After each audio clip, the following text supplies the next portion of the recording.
আমরা চাই না শিক্ষা প্রতিষ্ঠানে অস্ত্রের ঝনঝনানি হোক। পুরানা ধাঁচের ধারণা অন্তরে রেখে এ দেশকে পরিবর্তন করা অসম্ভব, এটা হবে না। 12 ফেব্রুয়ারি নির্বাচনে গঠিত সংসদ এখনো জাতিকে সেই আশার আলো দেখাতে সক্ষম হয়নি। অল্প কিছু পরিবর্তন ছাড়া পুরাতন বন্দোবস্ত আঁকড়ে ধরে এই সমাজ এখনো এগিয়ে যাচ্ছে। এর যদি ব্যাপক ভিত্তিক সংস্কার এবং পরিবর্তন না আসে, তাহলে জনগণের এই আকাঙ্ক্ষা, এই প্রত্যাশা পূরণ হবে না, এটাও ধরা থেকে যাবে। এখানে সকল দায়িত্বশীল ব্যক্তিবর্গ আছেন। মাননীয় প্রধানমন্ত্রী থাকলে আরো ভালো হতো, তিনিও সেই কথাগুলো নিজের কানে সরাসরি শুনতে পেতেন। আজকে যারা আপনজন হারিয়েছে তারা কি চায়, যারা পঙ্গুত্ব বরণ করেছে তারা কি চায়? নগদ নিয়ে এলো হার না মানা হার অফার। সর্বনিম্ন 10,000 টাকা রেমিটেন্স নগদে পাঠালে থাকছে স্বর্ণের হার জেতার সুযোগ। নির্বিশেষে সারা দেশবাসীটা কি চায়? একটা পরিবর্তন সবাই আশা করে। সেই পরিবর্তনটা ছোটখাটো নয়, বড় মাপের পরিবর্তন। বড় মাপের পরিবর্তন করতে হলে অবশ্যই সবাইকে মনটা বড় করতে হবে।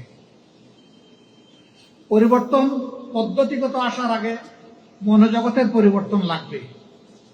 পুরানা ধাঁচের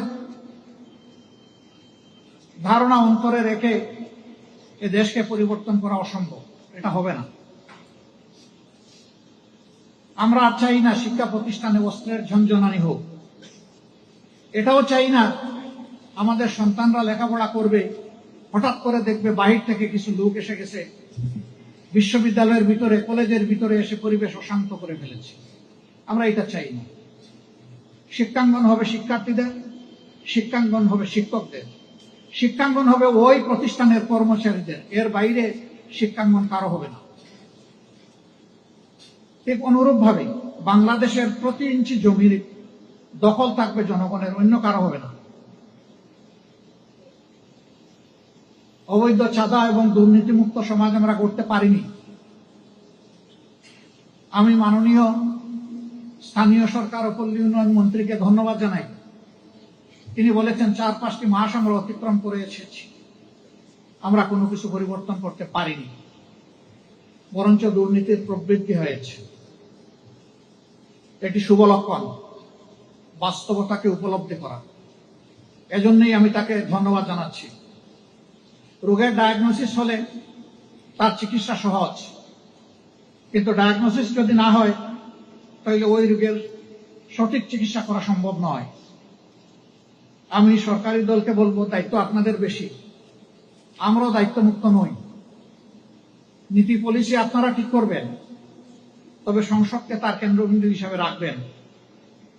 তারপরে যাই ঠিক করা হবে, কথা এবং কাজের মিল রেখে যেন সবকিছু বাস্তবায়ন হয়। যদি বাস্তবায়ন হয়, তাহলে আজকের রচনা প্রতিযোগিতা বলেন, চিত্রাঙ্কন বলেন, দেশব্যাপী আয়োজন বলেন, জনগণের স্বতঃস্ফূর্ত সমর্থন বলেন, সবগুলা সার্থকতা খুঁজে পাবে।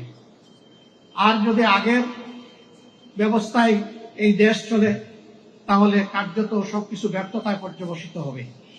আমরা ব্যর্থতা চাই না, আমরা হারতে চাই না, আমরা সম্মিলিতভাবে জিততে চাই।